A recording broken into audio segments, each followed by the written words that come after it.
नमस्कार मेरे प्यारे दोस्तों, मैं हूं आपका होस्ट शेफ धीरज। आज हम लोग बात करने वाले हैं फंडिंग के बारे में। मैं आपको बताऊंगा फंडिंग क्या होती है, सीड फंडिंग क्या होती है, क्या फिर सिर्फ आपको आइडिया के बेस पे आपके पास एक अच्छा बिजनेस प्लान है, एक अच्छी पिच डेक है, क्या इसके बेस पे आपको फंडिंग मिल जाएगी या किन बेसिस पे आपको फंडिंग मिलती है। जैसे अगर मैं अपनी बात करूं, आज से जब तक मैं यूट्यूब नहीं चला रहा था, अगर उससे पहले मैं कहीं फंडिंग के लिए जाता तो मुझे कोई भी फंडिंग नहीं देता मार्केट में।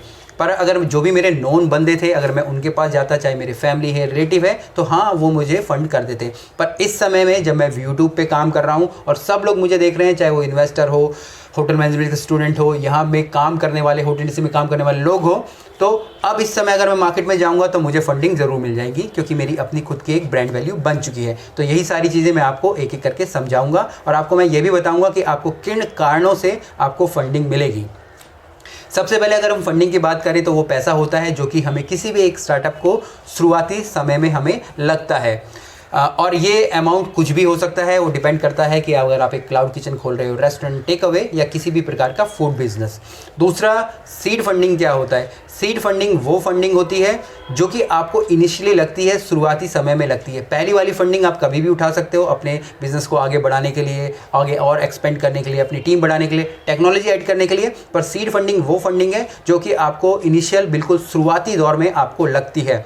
अगर आपकी मार्केट में पहले से वैल्यू है, जैसे कि मैंने बताया कि मैं कई समय से यूट्यूब पे काम कर रहा हूँ, लोग मुझे जानते हैं, तो मुझे फंडिंग दे देंगे। उसी प्रकार से अगर आपको मार्केट में, अगर आपका पहले से कोई स्टार्टअप चल रहा है तो आपको फंडिंग मिल जाएगी, क्योंकि ऑलरेडी आपने मार्केट में दिखा दिया है कि आप अच्छा सा एक स्टार्टअप कर सकते हैं और उसको सक्सेसफुली रन कर सकते हैं। पर वहीं अगर आप बिल्कुल इनिशियल स्टेज पे हैं और अगर आप सीड फंडिंग के लिए जाते हैं, आपके पास एक अच्छा बिजनेस प्लान है, एक पिच डेक है, तो आपको फंडिंग नहीं मिलेगी, क्योंकि लोग आप पे विश्वास बिल्कुल भी नहीं करेंगे और 99.9% चांसेस है कि आपको कोई भी फंडिंग ना दे। ये रियलिटी है।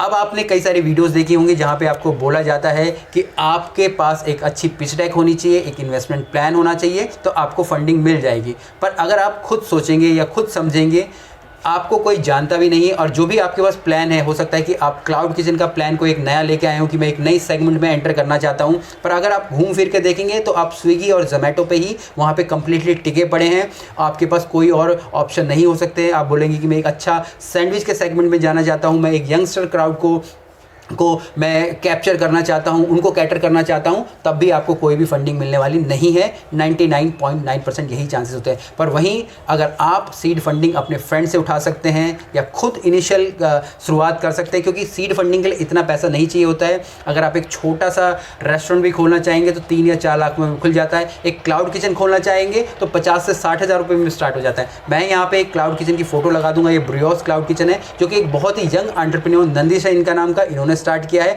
सीड फंडिंग के द्वारा स्टार्ट किया है। ये मेरे मेंटरशिप प्रोग्राम के इनरोल्ड मेंबर भी हैं और भी बहुत सारे इनरोल्ड मेंबर हैं। यहाँ पे ये बहुत ही ज़्यादा यंग है, इसलिए मैं इनका यहाँ पे नाम ले रहा हूँ और इनके यहाँ पे जो स्टार्टअप है उसकी फ़ोटो लगा रहा हूँ।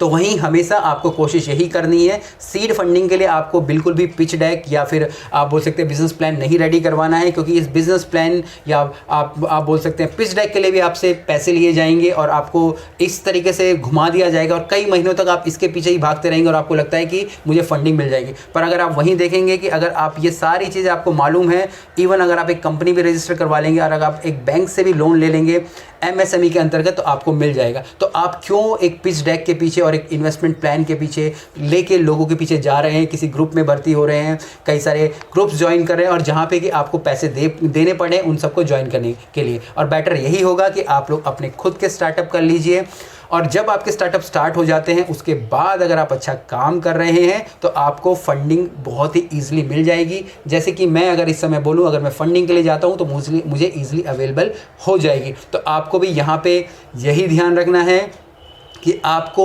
सीड फंडिंग के लिए नहीं जाना है। जी हाँ, अगर आपके स्टार्टअप अच्छे हो चुके हैं और उसके बाद आप अपनी अच्छी सी पिच डेक रेडी करिए, बिजनेस प्लान रेडी करिए और उसके बाद जाइए। और आप जिससे पैसा ले रहे हैं प्लीज़ वो भी ध्यान रखिए आप किससे पैसा ले रहे हैं। ये नहीं कि सिर्फ आपको फंडिंग चाहिए और आपको कोई चोर भी आके पैसे दे देगा तो आप उसके पैसे ले लो। मेरे पास भी इतने सारे ऑफर्स आते हैं, कई लोग मुझे गुजरात से मिलने आ गए प्लेन पकड़ के, कई लोग मुझे पंजाब से मिलने आ गए कि हम आपके साथ बिजनेस करना चाहते हैं। पर मैं कुछ ही लोगों के साथ बिजनेस कर रहा हूँ। जी हाँ, मैं कर रहा हूँ बिजनेस, और मैं सिर्फ उन्हीं लोगों के साथ बिजनेस कर रहा हूँ जिनको कि मैं समझ पा रहा हूँ। तो सेम वही आप जिन भी लोगों को समझ पा रहे हैं और आप जो भी बिजनेस करना चाह रहे हैं, थोड़ा दिमाग लगाइएगा। सिर्फ नए नए टर्म सुन के पिच डेक हो गया, बिजनेस प्लान हो गया और आपको फंडिंग मिल जाएगी, आप टोटली गलत हो जाओगे। और यही एक तरीके से आप रियलिटी बोल सकते हो मार्केटिंग की है। कुछ भी क्वेश्चंस हो, कमेंट्स हो फंडिंग से लेके, क्योंकि अब एक नई सीरीज स्टार्ट होगी और भी नई नई वीडियोस आएंगी जिनके बारे में आपको ये सारी चीज़ें बताऊंगा, ताकि रियली में अगर आप अपना स्टार्टअप करना चाहें तो कर पाएँ। फिर मिलते हैं एक नए वीडियो में, तब तक के लिए जय हिंद।